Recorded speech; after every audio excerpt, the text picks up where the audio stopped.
ಬಂಧುಗಳಿಗೆ ನಮಸ್ಕಾರ. ನಾನು ಕೊಂಡೇನಹಳ್ಳಿ ಮುರಳಿ ಅಂತ ಪ್ರಸ್ತುತ ಭಾರತೀಯ ಜನತಾ ಪಕ್ಷದ ಜಿಲ್ಲಾ ಪ್ರಧಾನ ಕಾರ್ಯದರ್ಶಿಯಾಗಿ ಕಾರ್ಯನಿರ್ವಹಣೆ ಮಾಡ್ತಾ ಇದ್ದೀನಿ.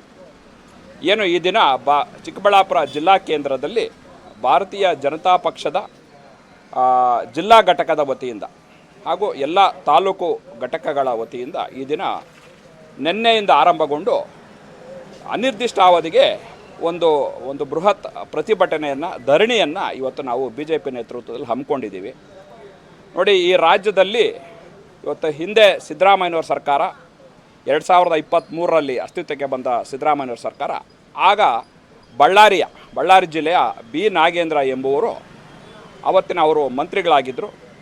ಅವರು ಇವತ್ತು ಏನು SC/ST ನಿಗಮ, ವಾಲ್ಮೀಕಿ ನಿಗಮ ಅಂದರೆ ಏನು ಇವತ್ತು ಈ ಪ್ರಪಂಚಕ್ಕೆ ಶ್ರೇಷ್ಠ ಮಹಾಕಾವ್ಯವನ್ನು ಕೊಟ್ಟಂಥ ವಾಲ್ಮೀಕಿ ಮಹರ್ಷಿಗಳ ಹೆಸರನ್ನು ಇಟ್ಕೊಂಡು ಇವತ್ತು ಜಾರಿಯಾದಂಥ ನಿಗಮದ ಉದ್ದೇಶ ಏನು, ಆ ಒಂದು ಹಿಂದುಳಿದ ಆ ಶೋಷಿತ ಸಮುದಾಯಕ್ಕೆ ತಾವು ಅವರ ಒಂದು ಕಲ್ಯಾಣಕ್ಕೆ, ಅಂದರೆ ಅವರ ಮಕ್ಕಳ ವಿದ್ಯಾಭ್ಯಾಸ, ಅವರ ಆರೋಗ್ಯ, ಅವರ ನೈರ್ಮಲ್ಯ ಹಾಗೂ ಅವರ ಒಂದು ಮುಖ್ಯವಾಹಿನಿಗೆ ಅವರನ್ನು ತರ್ಕೊಳ್ಳೋ ಉದ್ದೇಶದಿಂದ ಇಟ್ಕೊಂಡು ಇವತ್ತು ಆ ನಿಗಮವನ್ನು ಸ್ಥಾಪನೆ ಮಾಡಿ ತನ್ನ ಬಜೆಟಲ್ಲಿ ಸರ್ಕಾರ ಹಣವನ್ನು ಮೀಸಲಿಟ್ಟರೆ, ಅದೇ ಸಮುದಾಯದ ಹೆಸರು ಹೇಳ್ಕೊಂಡು ಬಂದಂಥ ಅವತ್ತು ಬಿ ನಾಗೇಂದ್ರ ಮತ್ತು ಅವರ ಸಚಿವ ಸಂಪುಟದ ಸಹೋದ್ಯೋಗಿಗಳು ಇವತ್ತು ಆ ಹಣವನ್ನು ತಮ್ಮ ಸ್ವಾರ್ಥಕ್ಕಾಗಿ ಇವತ್ತು ಚುನಾವಣೆ ಇರ್ಬೋದು, ಇತರೆ ಅವರ ವೈಯಕ್ತಿಕ ವಿಚಾರಗಳಿರ್ಬೋದು, ಪಕ್ಕದ ತೆಲಂಗಾಣ ಮತ್ತು ಆಂಧ್ರ ರಾಜ್ಯಗಳಿಗೆ, ಅಂದರೆ ಅವರಿಗೆ ಗೊತ್ತಿರ್ತಕ್ಕಂಥ ಇವತ್ತು ಬಾರ್ ಮಾಲೀಕರಿರ್ಬೋದು, ಇವತ್ತು ಪೆಟ್ರೋಲ್ ಬಂಕ್ ಮಾಲೀಕರಿರ್ಬೋದು, ಇವತ್ತು ರಿಯಲ್ ಎಸ್ಟೇಟ್ನ ಲೇಔಟ್ ಮಾಲೀಕರು ಇರ್ಬೋದು, ಅವರ ಅಕೌಂಟ್ಗಳಿಗೆ RTGSಗಳನ್ನು ಮಾಡಿ ಚೆಕ್ಗಳ ಮುಖಾಂತರ ಹಣವನ್ನು ವರ್ಗಾವಣೆ ಮಾಡಿ ಅಲ್ಲಿಂದ ತಾನು ಡ್ರಾ ಮಾಡಿಕೊಂಡು ಒಂದು ದೊಡ್ಡ ಹಗರಣದಲ್ಲಿ ಇವತ್ತು ಶಾಮೀಲಾಗಿರ್ತಕ್ಕಂಥ ವಿಚಾರ ಇಂದಿನ ಸರ್ಕಾರದಲ್ಲಿ ತಮಗೆಲ್ಲರಿಗೂ ಗೊತ್ತಿದೆ. ಇದರಿಂದ ಅವತ್ತು ಅವರ ಮೇಲೆ FIR ಆಗ್ತದೆ, ಅವರ ಸರ್ಕಾರದಲ್ಲಿ FIR ಆಗ್ತದೆ. ಆಮೇಲೆ ಅವರು ಮಂತ್ರಿ ಸ್ಥಾನಕ್ಕೆ ರಾಜೀನಾಮೆಯನ್ನು ಕೊಡ್ತಾರೆ, ಅವರ ಬಂಧನ ಕೂಡ ಆಗ್ತದೆ.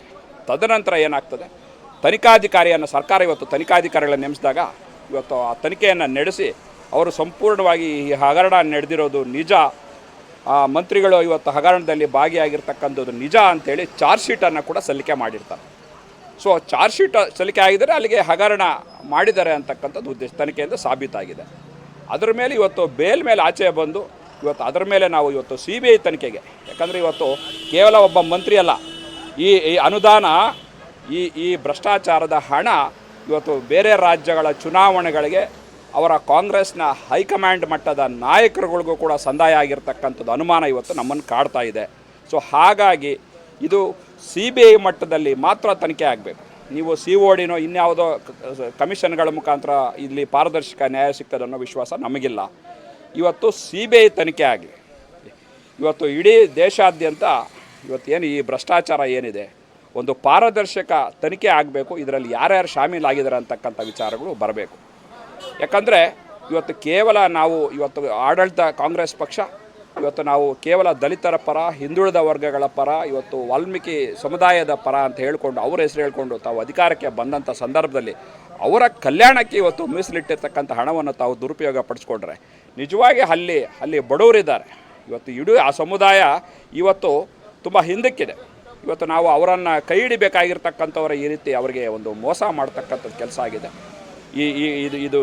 ಇದು ಬಹಳ ಘೋರ ಅಪರಾಧ. ಹಾಗೆ ಇಂಥ ಆರೋಪ ಇದ್ದರೂ ಸಹ ಈಗ ಅವರನ್ನು DK ಶಿವಕುಮಾರ್ ನೇತೃತ್ವದ ಇವತ್ತು ಕಾಂಗ್ರೆಸ್ ಸರ್ಕಾರ ಯಾವುದು ಇವತ್ತು ಬಹುಶಃ ಕೇಂದ್ರದ ಹೈಕಮಾಂಡ್ ಒತ್ತಡಕ್ಕೆ ಬಲಿಯಾದರೂ ಇಲ್ಲ ಹಗರಣದಲ್ಲಿ ಶಾಮೀಲಾಗಿರ್ತಕ್ಕಂಥ ವ್ಯಕ್ತಿಗಳ ಹೆಸರು ಎಲ್ಲಿ ಬಿ ನಾಗೇಂದ್ರ ಅವರನ್ನು ನಾವು ಆಚೆ ಇಟ್ಟರೆ ಎಲ್ಲಿ ಅವರ ಹೆಸರು ಆಚೆ ಬರ್ತದೋ ಅನ್ನೋ ಒಂದು ಭಯಕ್ಕೋ ಇವತ್ತು ಅವರನ್ನು ಇವತ್ತು ಸಚಿವ ಸಂಪುಟದಲ್ಲಿ ಮತ್ತೆ ತೆಗೆದುಕೊಂಡು ಯೋಜನೆ ಮತ್ತು ಸಾಂಖ್ಯಿಕ ಒಂದು ಮಂತ್ರಿಗಳಾಗಿ ಏನೋ ಮಾಡಿದ್ದಾರೆ. ಸೊ ಇದು ಅಕ್ಷಮ್ಯ ಅಪರಾಧ. ಸೊ ನಾವು ಇವತ್ತು ಭಾರತೀಯ ಜನತಾ ಪಕ್ಷದ ಘಟಕ, ಇವತ್ತು ಚಿಕ್ಕಬಳ್ಳಾಪುರ ಘಟಕ, ನಾನು ಒತ್ತಾಯ ಮಾಡೋದಿಷ್ಟೇ, ನಾವು ದಯವಿಟ್ಟು ಈ ಪ್ರಜಾತಂತ್ರ ವ್ಯವಸ್ಥೆಯಲ್ಲಿ ಈ ಒಂದು ಸಾಮಾಜಿಕ ನ್ಯಾಯವನ್ನು ಇವತ್ತು ಕಲ್ಪಿಸಬೇಕಾದ್ರೆ ಇವತ್ತು ಯಾರು ಆರೋಪವನ್ನು ಎದುರಿಸ್ತಾ ಇದ್ದಾರೆ, ಇವತ್ತು ತನಿಖೆಯಲ್ಲಿ ಇದ್ದಾರೆ, ಅದೊಂದು ಪಾರದರ್ಶಕವಾಗಬೇಕೆಂದರೆ ಅವರು, ಯಾಕಂದರೆ ತನ್ನ ಅಧಿಕಾರ ಬಲವನ್ನು ಉಪಯೋಗಿಸ್ಕೊಂಡು ಆ ತನಿಖಾ ಕೇಂದ್ರಗಳ ಮೇಲೆ ಒತ್ತಡವನ್ನು ತಂದು ಆ ತನಿಖೆಯನ್ನು ಇವತ್ತು ದಿಕ್ತಪ್ಪಿಸುವಂಥ ಕೆಲಸ ಆಗ್ತದೆ. ಸೊ ಹೀಗಿದ್ದೂ ಸಹ ತಾವು ಅವರನ್ನು ಅಧಿಕಾರದಲ್ಲಿ ಇವತ್ತು ಮುಂದುವರಿಸಲಿಕ್ಕೆ ಯಾವುದೇ ನೈತಿಕತೆ ಇಲ್ಲ. ಸೊ ಹಾಗಾಗಿ ಈ ಕೂಡಲೇ ಅವರನ್ನು ರಾಜೀನಾಮೆಯನ್ನು ಪಡೀರಿ. ಕೇವಲ ಅದು ತನಿಖೆ ಮುಗಿದು ಅವರು ನಿರಪರಾಧಿ ಅನ್ನೋಂಥ ಅವ್ರು ಏನಾದರೂ ಅವರು ತನ್ನ ಪ್ರಕರಣದಲ್ಲಿ ಖುಲಾಸೆ ಆದರೆ ಆಮೇಲೆ ಬೇಕಾದ್ರೆ ನೀವು ಮಂತ್ರಿಗಳನ್ನು ಮಾಡಿಕೊಳ್ಳಿ. ಹಾಗಾಗಿ ನಾನು ಮತ್ತೊಮ್ಮೆ ಒತ್ತಾಯವನ್ನು ಮಾಡ್ತೀನಿ, ನಿಜವಾಗಿ ಆ ಶೋಷಿತ ಸಮುದಾಯಗಳಿಗೆ ನೀವೇನಾದರೂ ನ್ಯಾಯ ಕಲಿಸ್ಬೇಕು ಅಂತ ಒಂದು ಕನಿಷ್ಠ ಸಾಮಾನ್ಯ ಜ್ಞಾನ ಇದ್ದರೂ ಸಹ ಇವತ್ತು ಅವರ ಒಂದು ರಾಜೀನಾಮೆಯನ್ನು ತಾವು ಪಡಿಲೇಬೇಕು ಅಂತ ನಾನು ಒತ್ತಾಯ ಮಾಡ್ತೇನೆ.